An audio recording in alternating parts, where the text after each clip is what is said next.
Bonjour, tout bonsoir peuple congolais.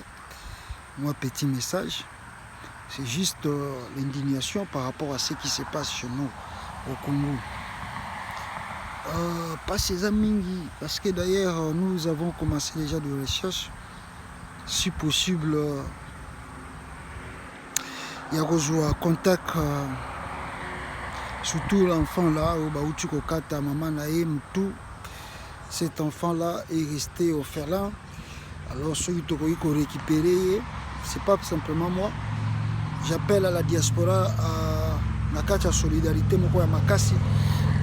Ceux qui ont récupéré, moi na to sungaye, to komila ba ONG za na libanda awa pour na ba aider moi na wana ba ONG za belé surtout en États-Unis.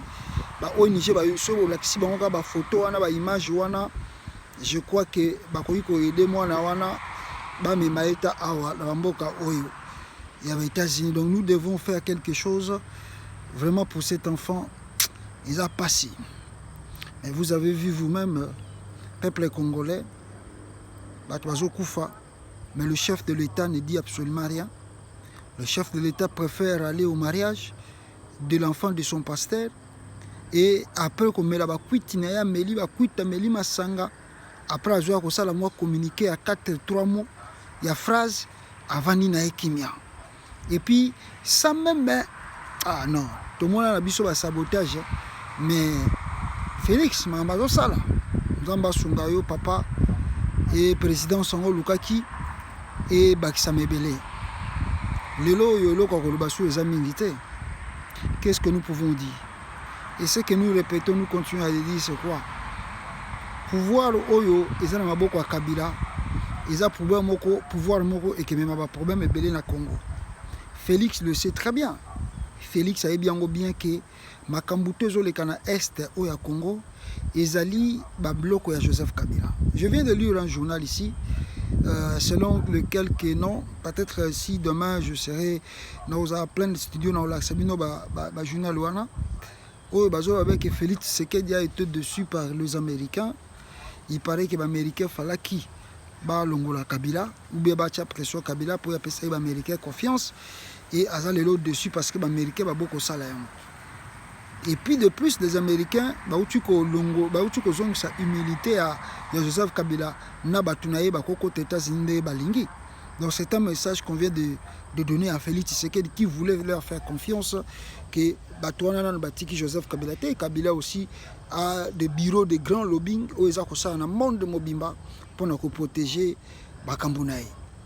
Au message d'aujourd'hui, je vais m'adresser plus à Chilombo pour nous dire Félix, si vraiment tu aimes ce pays, si tu as vraiment le souci de ces enfants-là qui meurent, que papa n'a pas koufa, moi n'a vendu le cola et bembe à maman naye sans que aïeba, qu'est-ce qui va est-ce que maman naye a kolamuka, est-ce qu'à coller après?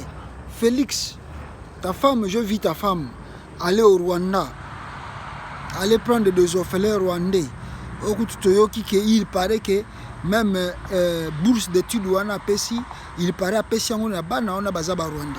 C'est l'homme information qui sans en tout cas te vérifier en côté. Mais Félix, si tu aimes vraiment le Congo et si tu aimes vraiment les Congolais, étant que citoyen congolais aux alliés aussi, Félix, pourquoi Bokoki kozwa même moi na wana te babomi? Pourquoi Bokoki ko récupérer bana o bazoko tika ba orphelin na STT? Mais message nanga makase ezali boye. Parce que le récupérer bokolobake to récupérer combien to kocha bango combien. Le message nanga eza boye. Chilombo. Soko lingi Congo. Le moment de faire le dialogue est arrivé. Le moment de faire le dialogue est arrivé. Parce que dans le dialogue, nous le cessons de le dire. Félix, dialogue est amabété. Batouaza Koluka va sauver Congo. Il va sauver Mbokawana, Biskatozo Kende to éviter. Tout ça, le dialogue. Kabila, ça, le dialogue après l'élection en 2006. Nous avons dit que Azaki président a participé à quitter, mais Batoune va participer à quitter. La résolution va yokanaki, va appliquer en malgré le sous-africain. En 2011, après l'élection, il y a papa Tshisekedi Toyebika Ganeki, Kabila Monique, Mbogezo Simbate, il a organisé encore la concertation.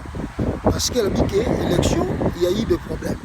Alors Félix Tshisekedi après 2 ans déjà en gros tozokende oza na pouvoir makambo ezosimba te ndeko na ngai tolongola sentiment parce que Félix aza ndeko na ngai Kasai ngai naza Kasaïen donc to supporter non bato wana baza kokufa bakoki kozala papa na yo bakoki kozala pe mama na yo mwana wana tikali yo falin ekoki kozala pe yo.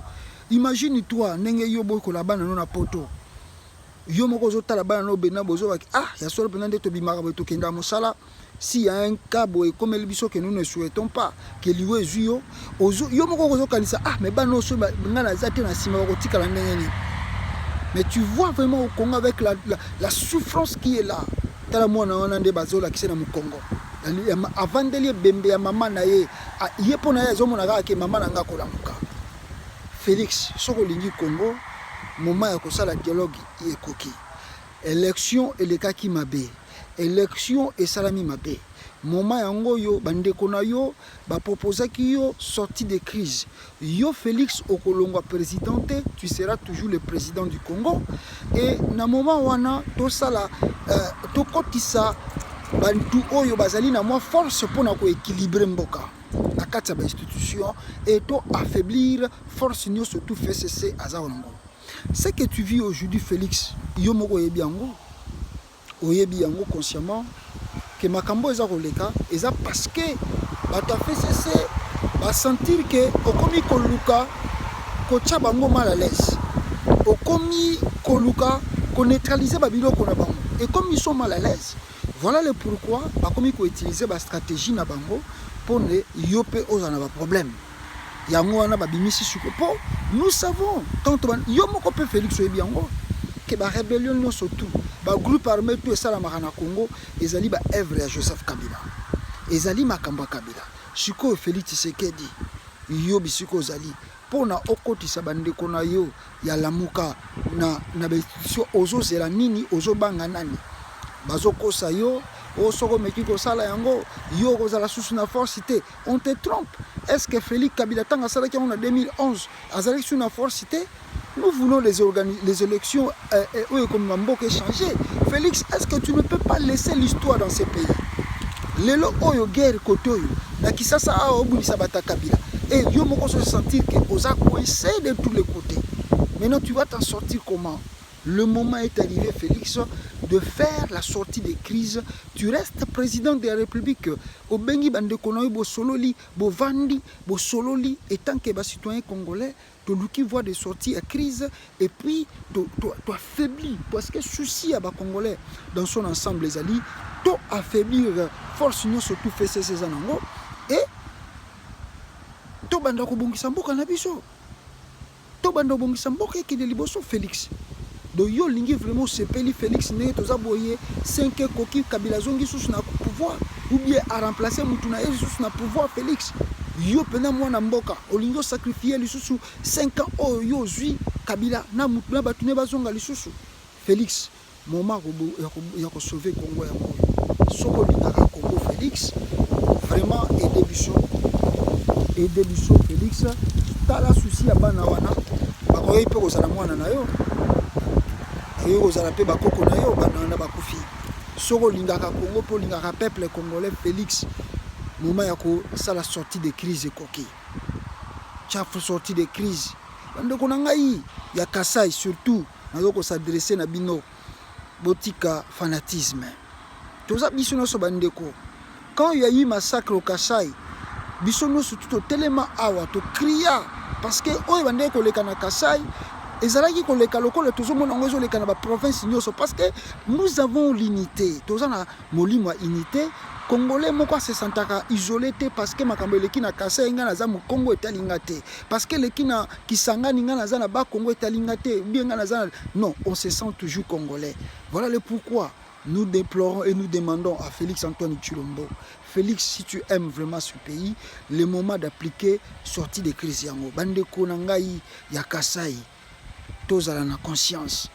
Ce qui se passe de l'eau, si on rate cette chance-là, que Félix Aza président, on rate la chance là et que bata kabila bazongi na biso na 2023 tokolela lisusu biso na bino awa na poto toko banda ko basusu bino bondo ko condamner bino bolinga ko soutenir Félicité tala siko Félix Alongwe bomoni or que moment yango yo to sangana biso non surtout to yebisa Félix vérité Félix applique sortie de crise ba proposa ki yo to bima na makambo toza ko traverser.